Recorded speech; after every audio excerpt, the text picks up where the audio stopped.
கொழுக்கட்டையும் தேங்காய் மூடியும் சாப்பிட்டுட்டு திரிகிறேன். நீ மாடு மூத்திரத்தையும் குடிச்சிட்டு திரிகிறேன். என்னையும் ஆன்மீகம் உங்களுக்கு? மாட்டை திங்கிறவன் கீழ் ஜாதி, மாட்டு மூத்திரத்தை குடிக்கிறவன் மேல் ஜாதி. ஒரு ஒரு மலத்தை திங்கிற ஒரே ஒரு இனம் எங்க இருக்குன்னா அங்கேதான் இருக்கு.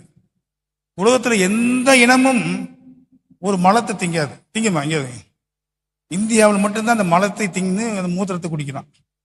இப்படி போட்ட ஒரு கேவலமான ஒரு இனத்தை இந்த இந்தியாவில் வைத்துக் கொண்டு அவன் சொல்றான், நான் தான் உலகத்திலே நான் பிரம்மாவின் தலையிலிருந்து வந்தேங்கிறான். தலையிலிருந்து வந்தவன் எதுக்கிட்ட கீழே இருக்கிற தின்னுட்டு இருக்கிறேன்னு? தலையிலிருந்து வந்தவன் தலையில தான் நிக்கணும். இவன் போய் பின்னாடியே நிக்கிறான். நம்ம எல்லாம் மாட்டுக்கு முன்னாடி நிற்போம். இவன் மாட்டுக்கு வாழை தூக்கிதான், எப்படா வாழை தூக்குன்னு பார்த்துட்டே இருக்கிறான். வாழை தூக்கணும்னு